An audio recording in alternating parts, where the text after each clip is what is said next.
Seja bem-vindo ao Hashi Quebrado, o seu canal sobre animes e mangás, e esse é o quadro Assista Se Tiver Coragem, no qual narramos os contos do mestre do horror, Junji Ito. Episódio de hoje, A Voz do Demônio. Um grupo de pescadores se reuniu para encararem o mar aberto, mesmo com a grande dificuldade em encontrarem peixes na região. A escassez era realmente um problema, mas como suas vidas dependiam da ínfima possibilidade de serem presenteados pelo mar, eles não tinham outra escolha a não ser continuar tentando. Koji, o novo recruta, teve que lidar em seu primeiro dia de trabalho não só com aquela mesma realidade sofrida ao ver que a rede de pesca tinha voltado das águas sem nada, mas também com o anúncio de que uma tempestade estava a caminho. Não demorou para que o barco fosse balançado pelas ondas violentas e que os tripulantes dentro dele ouvissem o barulho cortante e frio do vento que sibilava do lado de fora.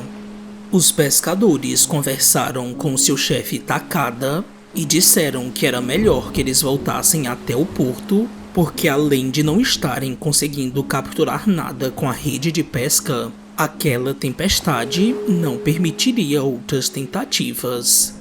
Por não estar acostumado a essa rotina intensa, Koji começou a passar mal, sentindo muito enjoo.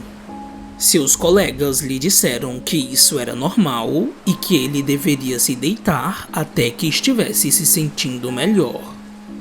De repente, um barulho que conseguia se sobressair até mesmo naquela tempestade invadiu os ouvidos de todos, mas o som era bastante desconfortável.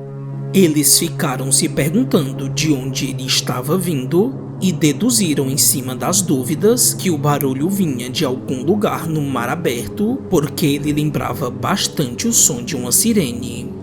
Apesar de ser impossível que isso estivesse acontecendo, porque não havia possibilidade de existir nenhuma estrutura na região onde eles estavam, o barulho continuou ininterrupto por horas e o que antes foi escutado com curiosidade, agora incomodava com intensidade os ouvidos dos pescadores, com exceção de Koji, que acabou se forçando a dormir. Na manhã seguinte, quando a tempestade foi embora e o mar tinha voltado para sua tranquilidade, Koji foi acordado pelos gritos entusiasmados de seus companheiros. Ele se aproximou para ver o que estava acontecendo e não entendeu nada quando os viu puxando as redes, porque ele pensava que eles iam voltar para o porto. Mas um deles o chamou pedindo ajuda e dizendo que aquela era a maior pesca que eles tinham tido em anos. Koji puxou a rede com toda a força e, por uma ironia sombria antes do que estava prestes a acontecer, ele ouviu novamente comentários contentes que esperavam ansiosos para os peixes enfim se mostrarem na rede. Mas o que saiu do mar era bem diferente disso. Koji aparentemente era o único que conseguia enxergar a realidade. Eles tinham puxado um braço humano. A rede forçou um membro na água a se revelar e aos poucos um cadáver pútrido foi visto com mais clareza. Koji ficou apavorado, mas sem nem mesmo imaginar que aquele corpo não estava sozinho. A rede tinha conseguido capturar outras carcaças humanas que há muito estiveram escondidas. Mas os pescadores, quando os viram, não os devolveram para onde eles tinham saído. Pelo contrário, puxaram com ainda mais vigor para impedir que sua pesca voltasse ao mar.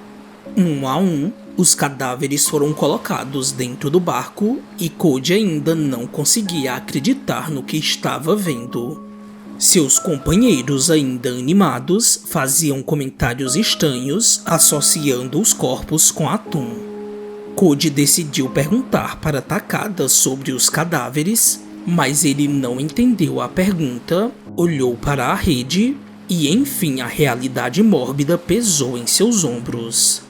Ele gritou assustado, alertando um outro pescador sobre aquilo, e pouco a pouco a sanidade voltou para o barco. Agora assustados, eles se questionaram por que tinham pensado que os corpos humanos eram peixes, mas antes de que qualquer resposta pudesse aparecer na mente, eles decidiram devolvê-los para o mar.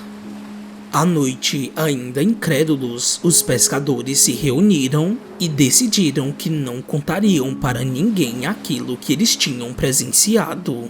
Takada não conseguia tirar da cabeça o porquê eles tinham confundido corpos podres com peixes, mas outra dúvida macabra surgiu. 2 deles tinham dito após acordarem ainda naquele dia que tinham visto o mar vermelho como sangue. O comentário foi tão surreal quanto os outros eventos, e por isso, para amenizar esse cenário perturbador, outro pescador deduziu que eles tinham apenas imaginado por terem ficado impressionados com os corpos. Mas Takada então trouxe algo à tona que poderia estar ligado a tudo isso: o barulho da sirene. No entanto, eles mal puderam expor suas opiniões sobre o assunto, porque por uma grande coincidência, o barulho mencionado rasgou violento, dominando tudo ao redor deles. Imediatamente, todos eles gritaram com incômodo penetrante e taparam os ouvidos para amenizarem a dor. O som abafado de suas vozes chegava em cada um deles, que se perguntavam que tipo de barulho terrível era aquele. Eles não faziam ideia do que poderia ser, mas entendiam que o barulho tentava confundir suas mentes para tornar visões terríveis em cenas irreais de normalidade. Takada disse para todos que aquilo poderia ser a voz de um demônio, porque havia desde os tempos antigos histórias sobre criaturas marinhas que tentavam confundir marinheiros com suas vozes para fazê-los pular dentro do mar. Ele pediu que Koji continuasse tapando os ouvidos, mas o que quer que estivesse fazendo aquilo tinha conseguido fisgá-los novamente, os atraindo com agitações na água para fazê-los pensar que os peixes tinham ido até eles. Koji gritou tentando impedi-los, mas eles mais uma vez estavam puxando a rede para trazer a pesca até o convés. Ele olhou cheio de ânsia e medo para a água, esperando que realmente tivessem pegado apenas peixe, mas não foi isso que aconteceu. A rede estava repleta de corpos que aos olhos dos enfeitiçados pareciam apenas peixe, mas Koji claramente sabia que aquilo eram apenas cadáveres cheios de cracas. Mesmo chamando por seus nomes para acordá-los, eles levantaram a rede num só puxão e a trouxeram pesada para dentro. E foi nesse momento que algo ainda mais incompreensível aconteceu. Os cadáveres os encararam e se moveram. O barulho da sirene mal fazia ser possível ouvir qualquer tipo de lamento dos pescadores, que enfim recobraram a consciência. Eles foram encurralados pelo grupo de mortos-vivos e então empurrados para dentro do mar. Koji correu imediatamente para dentro e fechou a porta que lhe dava a visão privilegiada dos cadáveres em decomposição logo em seu encalço. Eles o encararam por um breve momento e invadiram a sala, quebrando o vidro para pegá-lo.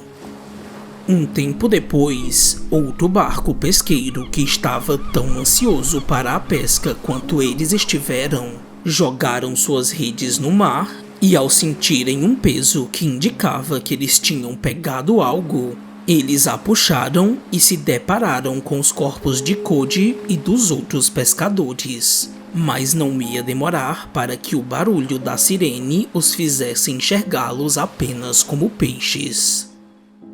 Fim. A Voz do Demônio é um conto que foi feito como parte de uma campanha promocional da série de jogos de terror Siren. Ito criou essa história após ter se inspirado na mitologia por trás do jogo. O que é interessante porque os criadores se inspiraram em seu conto A Vila das Sereias para darem vida ao projeto. Esse é um conto bem curto com uma abordagem extremamente clara. Pessoas vão vivenciar eventos estranhos no mar. O que de cara já pensamos na possibilidade da existência de monstros e apesar de a dedução estar correta, Ito consegue subverter um pouco esse elemento, tornando o principal antagonista do conto um barulho misterioso de uma sirene que se propaga em mar aberto. Como as sereias são uma das principais criaturas presentes nos mitos envolvendo o mar, Ito pegou uma de suas principais características, que é a bela voz, e a transformou num barulho terrível que, apesar de causar extremo desconforto, ainda consegue enfeitiçar quem o ouve.